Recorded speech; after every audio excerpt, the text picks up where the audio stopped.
आज ये मीटर मेरे पास अमरावती महाराष्ट्र से रिपेयर होने के लिए आया है।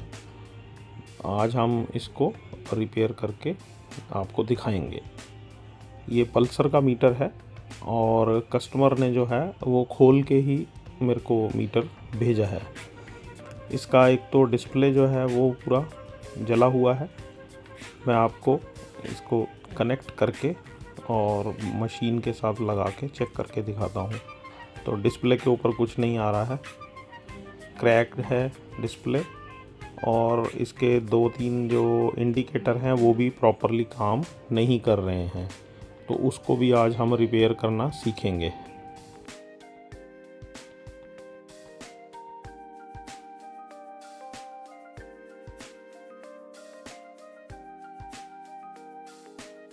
पुराना टूटा हुआ डिस्प्ले निकालने के लिए मैं आज आपको नया मेथड या तरीका सिखाऊंगा।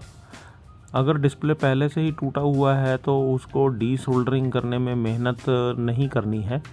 इसके ऊपर वाले जो पिन हैं उसको एक छोटा कटर लेके उससे काट लेना है। ध्यान रखना है, एक एक पिन को बड़े आराम से काटना है। अब देखिए, इसमें ऊपर 6 और 6 12 पिन हैं टोटल।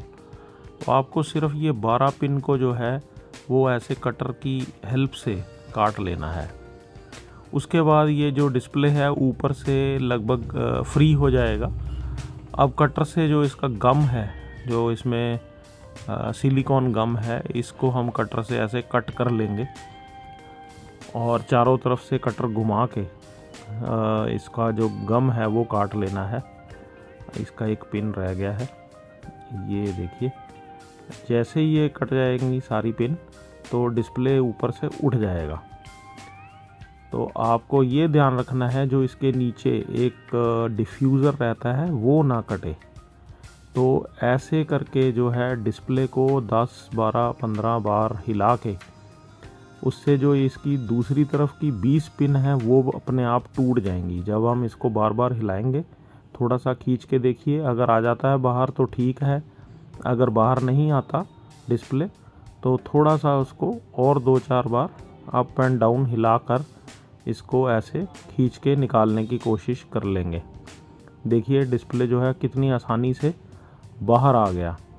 तो हमें डीसोल्डरिंग में ज़्यादा ना मेहनत लगानी पड़ी, ना उसका टाइम हमें वेस्ट करना पड़ा।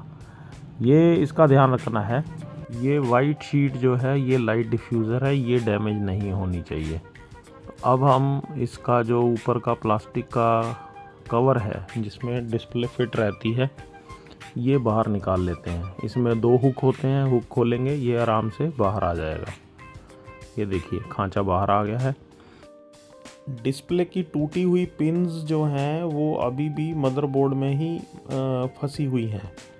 तो इनको डीसोल्डर करने के लिए अपना सोल्डरिंग आयरन से उल्टी तरफ गर्म करेंगे और दूसरे हाथ से पकड़ के पिन्स जो हैं वो खींच के बाहर निकाल देंगे। देखिए कितनी आसानी से ये पिन्स निकल रही हैं। इनको हमने ऐसे ही निकाल देना है और ये दूसरी तरफ से भी सेम यही प्रोसीजर अपनाएंगे। देखिए 2-2 पिन्स जो हैं वो इकट्ठी निकल रही हैं। तो बहुत आसानी से हमारी जो ये डिस्प्ले है वो भी निकल गई और जो इसकी पिन्स हैं वो भी हमने ऐसे गर्म करके निकाल दी हैं। पिन्स निकालने के बाद जो सोल्डर है वो इसके छेदों में फंसा रह जाता है। तो उसको हमने डीसोल्डरिंग पंप की मदद से निकाल लेना है। ये मैं आपको दिखा देता हूँ थोड़ा फास्ट करके वीडियो को, कि जो डीसोल्डरिंग पंप है वो लेके जो इसके छेदों में थोड़ा थोड़ा सा सोल्डर फंसा हुआ है, छेद बंद है, वो हमने डीसोल्डरिंग पंप की मदद से साफ़ कर लेना है। छेद बिल्कुल एकदम से क्लियर होने चाहिए, क्योंकि जब हमने नया डिस्प्ले इसमें फिट करना है तो उसमें दिक्कत ना आए। जितने जो छेद हैं याद रखना है, इसको किसी भी पिन या किसी भी औजार की मदद से खोलने की कोशिश नहीं करनी है, नहीं तो इसके ट्रैक कट जाएंगे। आपका नया डिस्प्ले लगाने पे प्रॉपरली काम नहीं करेगा। इसको आपने सिर्फ़ और सिर्फ डीसोल्डरिंग पंप की मदद से ही खोलना है छेदों को। अब अगला काम है इसके जो इंडिकेटर काम नहीं कर रहे हैं उनको रिपेयर करना है हमने। तो मदरबोर्ड को पहले मैं ऑन करता हूँ। देखिए ये दो इंडिकेटर जो हैं, दो एलईडी, वो ऑन नहीं हो रहे हैं और दो एलईडी काम कर रहे हैं। इसको ठीक करने के लिए मल्टीमीटर का जो नेगेटिव प्रॉब है वो ग्राउंड में लगा के पॉजिटिव जो प्रॉब है उससे पहले मल्टीमीटर की वोल्टेज देख लेंगे। तो एलईडी के ऊपर हमें 4.4 के अप्रॉक्स वोल्टेज मिल रहा है, दोनों तरफ ये वोल्टेज दोनों एलईडी पे आ रहा है। तो इसका मतलब है कि ये एलईडी ही ख़राब है, क्योंकि एलईडी के पिन के ऊपर वोल्टेज हमें प्रॉपर मिल रहा है। देखिए मैं आपको एक टेस्ट करके भी दिखा देता हूँ। हमने बाहर से एक एलईडी लगाया तो ये एलईडी जो है ये लगाने पे ऑन हो रहा है। अब मैं दूसरे वाले एलईडी के ऊपर बाहर से एक एलईडी लगा के चेक कर देता हूँ।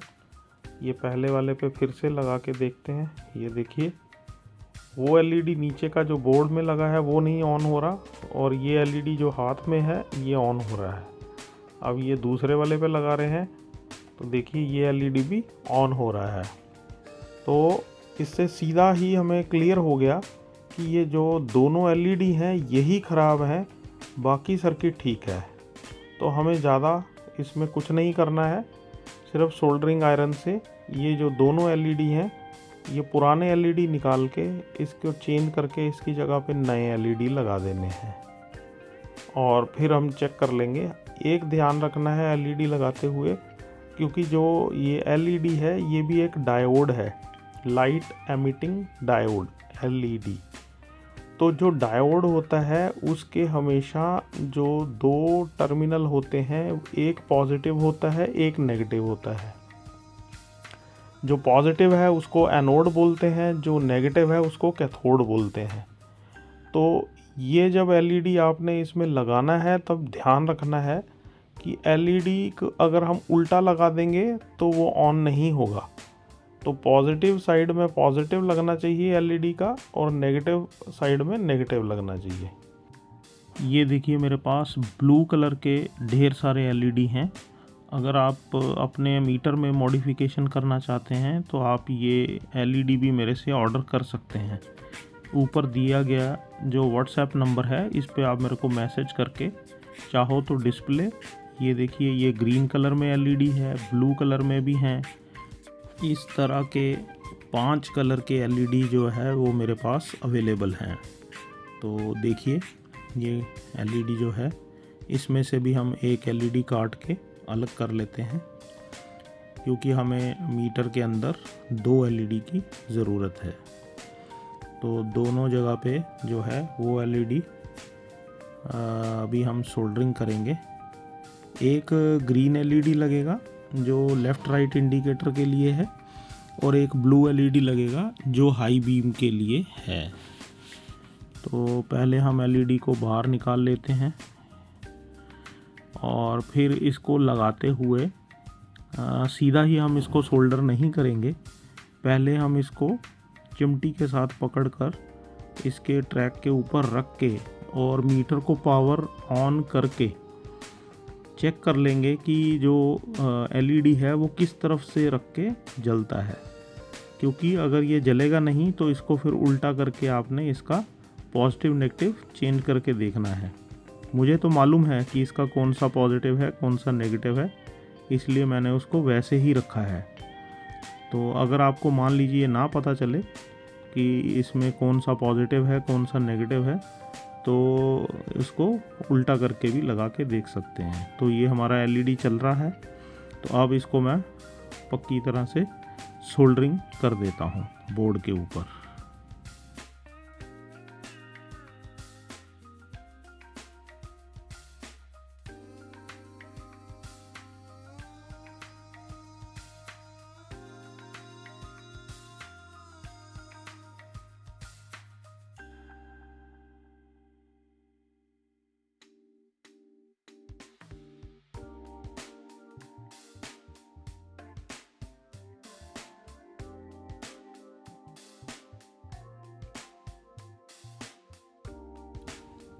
ये एलईडी ऑन हो गया है। अब हम जो दूसरा वाला एलईडी है ब्लू कलर का वो लगाएंगे, तो उसको भी पहले निकाल लेते हैं। अब हम जो दूसरा एलईडी है ब्लू कलर का हाई बीम का वो लगाएंगे, तो इसको भी हम उसी तरह से सोल्डरिंग करने से पहले इसको ऊपर रख के देखेंगे। और ये देखिए, जैसे ही मैंने रखा तो ये जो एलईडी है वो ऑन हो गया है। तो इसका मतलब हमने इसका जो नेगेटिव पॉजिटिव है वो सही लगाया है। तो अब इसको हम परमानेंट सोल्डरिंग कर देते हैं। याद रखना है, कभी भी मीटर में सोल्डरिंग करनी है तो उसको पावर ऑन करके सोल्डरिंग कभी नहीं करनी, क्योंकि कभी भी कुछ गलत सोल्डरिंग होने की वजह से वो शॉर्ट सर्किट होके आपका मदरबोर्ड ख़राब हो सकता है परमानेंटली। तो जब भी आपने सोल्डरिंग करनी है, हमेशा मदरबोर्ड को पावर ऑफ करके फिर सोल्डरिंग करनी है, और उसके बाद हमने पावर ऑन करके देखना है।